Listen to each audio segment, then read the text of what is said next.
It's time for Matt Chat, where we answer your community questions. The first one is coming in from Joey Yards 2167. Something that would be really cool in 2K25. We're already moving on from this year's game, apparently. I'm kidding. Is a pop meter, where you can go into superstar stats and change how loud you would want their pop to be. They have their entrance, so for example, Stone Cold would be a 10 or 100, whatever the max would be, and Jinder Mahal would be like a 1. I love that idea. So just a little bit of audio tuning with it. I remember when the game was getting previewed that one of the things I noticed is that audio seemed better balanced. We got more chance of like different like woos and go get 'ems. They got rid of that and they fixed that, thankfully. But one thing that I have wanted as well was more pop. In terms of like, you set somebody as like babyface and like the crowd is pure cheer. I want them to be like extra loud. Like if Triple H comes out, I want a big pop, or The Rock comes out, big pop. I like the idea of a pop meter, even if, you know what would be even better too, is like, let us do that. But then also in like universe mode, let us try to build a pop meter. Like if you have a long rivalry with somebody, and you have this big baby face like Cody, you want to keep building their pop meter so that they can kind of max it out by the end of the year or a couple of months into like a rivalry or something. But I would love that. I love audio balancing. I love to make sure that like it sounds more authentic. That's a really cool idea. Joe Patuviaga 462. I'm sorry. Do you think we will get a Hollywood Rock in 2K25? I have a theory. Nothing to base it off of.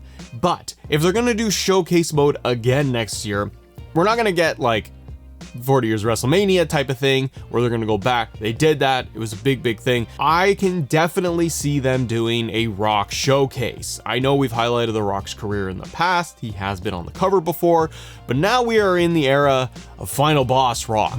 With him coming back and having more of a presence, not only this year after WrestleMania 40, but he made some stops along the way for 39 and 40. I think with the timing of things for WWE, and also The Rock is going to come back around at like, I don't know, Survivor Series, SummerSlam, something like that this year, WWE probably wants to play into what they're pushing a lot. It's Cody's year. Now Cody was on the cover, and now we have Cody as our WWE champion. So I think there's a good chance that you could go down the path of like Rock cover or a Roman cover, have like a Rock showcase, which would be kind of cool. You could even do a mode at the very end, say defeat the final boss, something fun like that. But The Rock's history is really deep, and you can do a ton of the matches because so many legends are still with WWE today.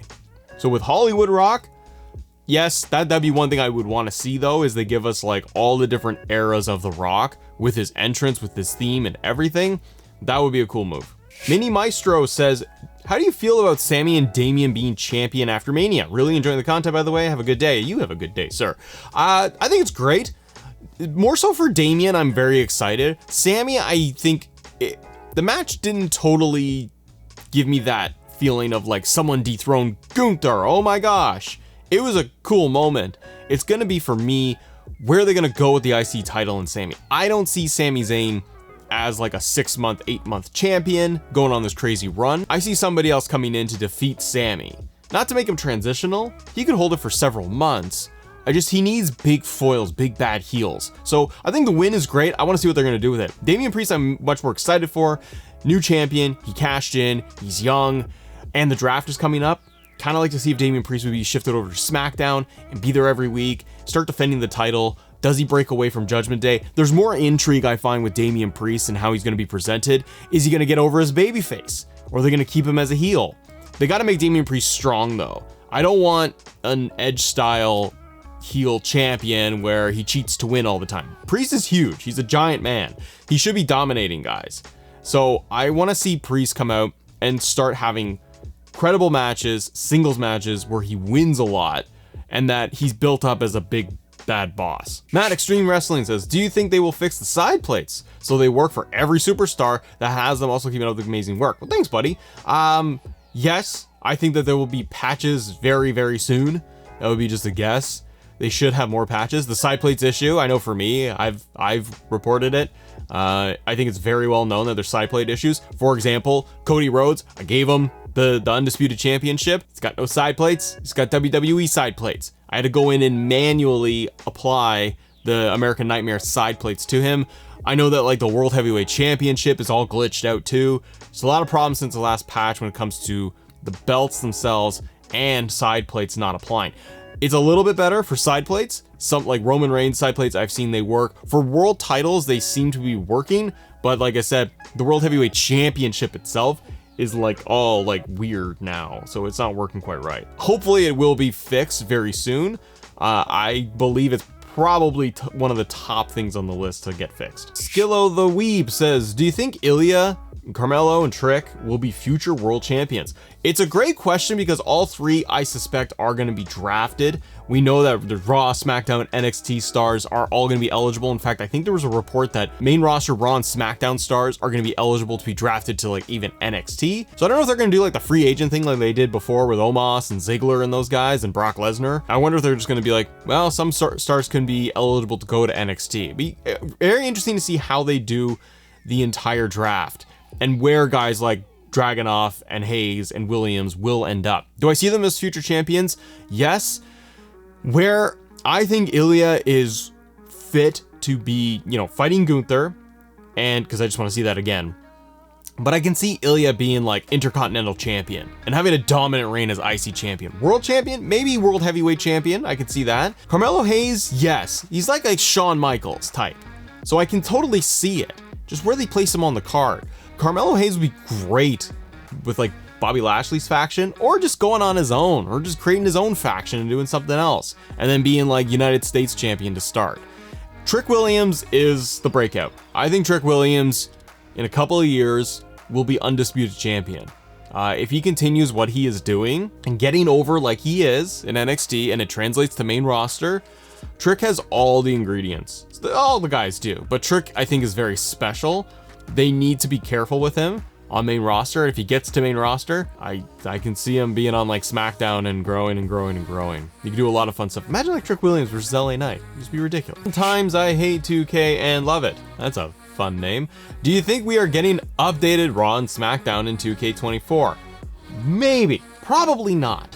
I want to be able to get the updated LED barricades. I know that Raw and SmackDown, if they're like, hey, we want to get Triple H, like, I want more fans, I want more the crowd.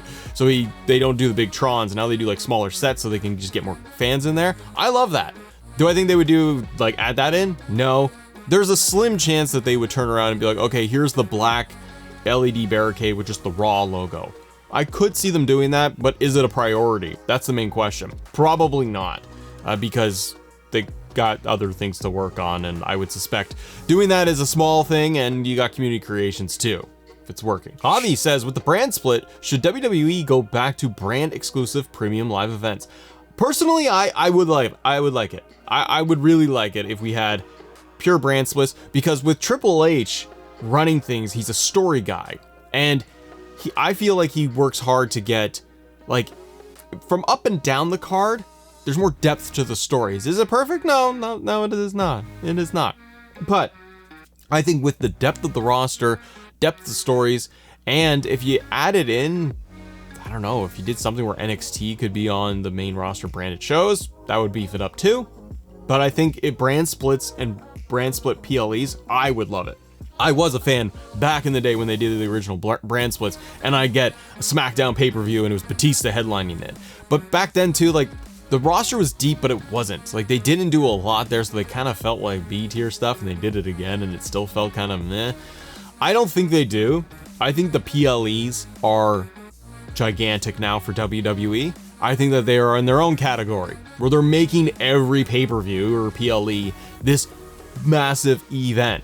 So they're going to want to showcase all the talent they can. Plus, you're not always going to get guys like Cody Rhodes wrestling in, like, maybe Money in the Bank. Cody doesn't even wrestle, or he's not even there. I hope he is, but they might not do that. And so you need to be able to have access to the entire roster, especially if there's injuries or anything like that, then they have to pivot a lot more.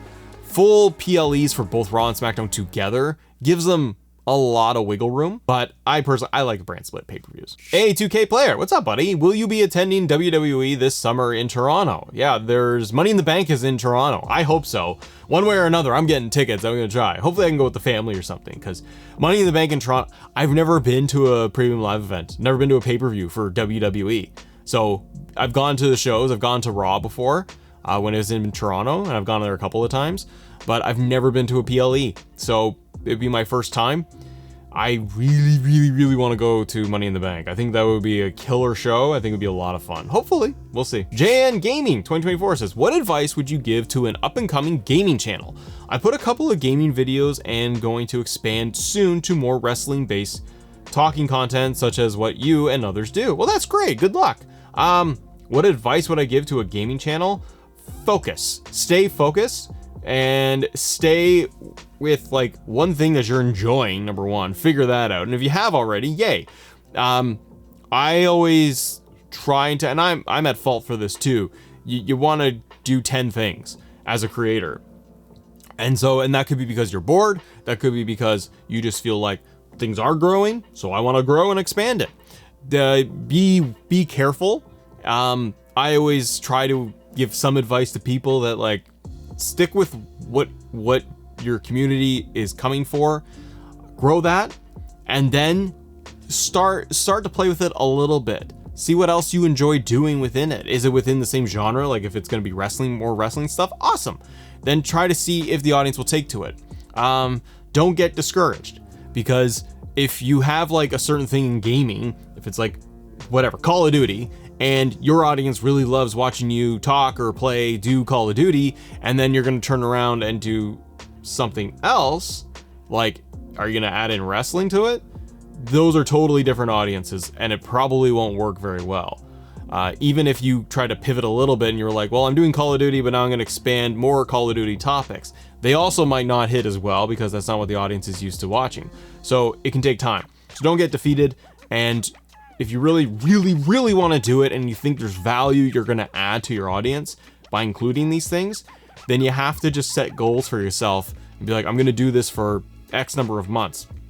As if you do the first video or 2 videos and you're like, oh, these didn't work, they suck, and you just drop the whole thing, then you might be missing out on opportunities. Go slow, take your time, ask your audience, what do they want to see, and try and do that, and go again and again and again.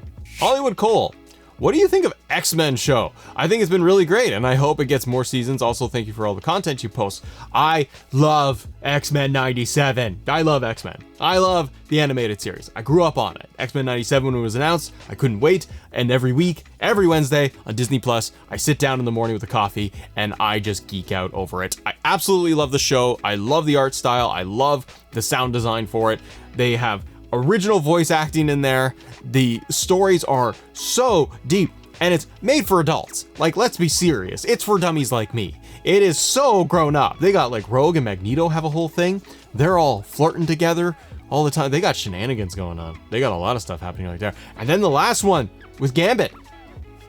It's very troubling to me. I love it, man. I absolutely love that series. If I wasn't doing wrestling on this channel, I'd have another channel and I'd just talk X-Men in the animated series. It's so much fun to watch.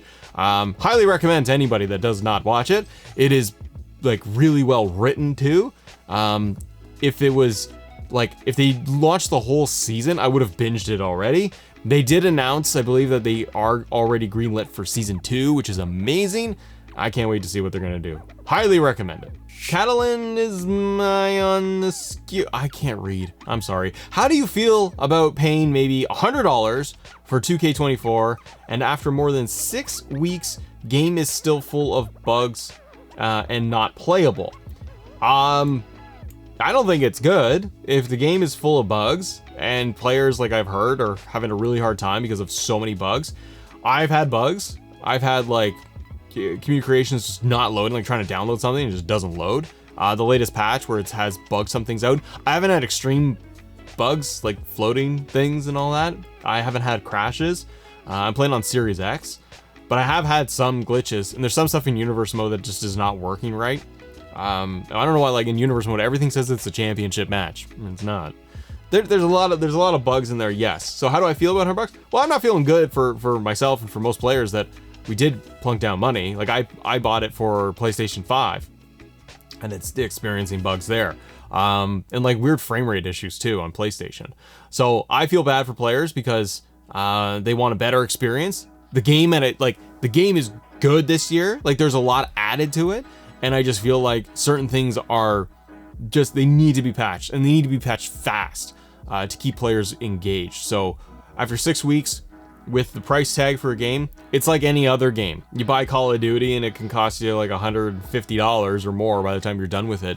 And if it is glitching and wonking out, yeah, it's not good. Wolf Mode says, how long before we get bored of Cody? This is a big question a lot of fans have, and I've even thought of it myself, because if you're gonna have Cody come out every single week, cutting promos with the belt, so we've got through WrestleMania. We did Raw, we did SmackDown after Mania, he had his moments, he's talking about, you know, the next chapter and all that, he's teasing The Rock, but where I worry about Cody as a character in the world of WWE, and I have more faith because it's under Triple H and Cody's in there, and there's a lot of people working hard to make this thing work. So I feel pretty confident they're gonna stick the landing on Cody's next chapter, his story. But I do have the concerns, like others, where they're like, hey, Cody might get boring. It is the problem, I think, with any babyface. With any babyface that is climbing, struggle, and the fans want to see it, they want to get him the title, and then he does it, and then we're all happy, and then we go, yeah, okay, well, you were more fun chasing the belt. I worry for this for Cody. I don't want to see Cody come out every single Raw and SmackDown, holding the belt, cutting a 10-minute promo, in using a lot of big words, and just talking about the crowd and what do you want to talk about, and it's kind of a lot of nothing. Cody, for me, is great when he has adversity. That's what the whole bloodline thing was, his road to WrestleMania twice. I worry Cody does get boring for some sections of the audience. He's supremely over. It would take a lot. And it would only happen, I think, if he was coming out just giving boring promos every Monday night for 20 minutes. Then the crowd will slowly start to boo. And I think, though, that Cody is smart enough and in tune enough, and so is Triple H, that if they felt that happening, they would pivot a little bit more. Cody to get more aggressive, defend the title more, get a more interesting stories. It's all going to be about stories and who they put Cody up against. So we got this LA Knight, AJ Styles, Cody Rhodes thing going on. If it's AJ versus Cody, that's going to be killer because it's like Bullet Club, so it's going to be a lot of fun. And I can see that, and AJ as a heel is a lot of fun. He needs a lot of good opponents. He gets boring if he's just going to do promos again and again and again. We can't have that, brother.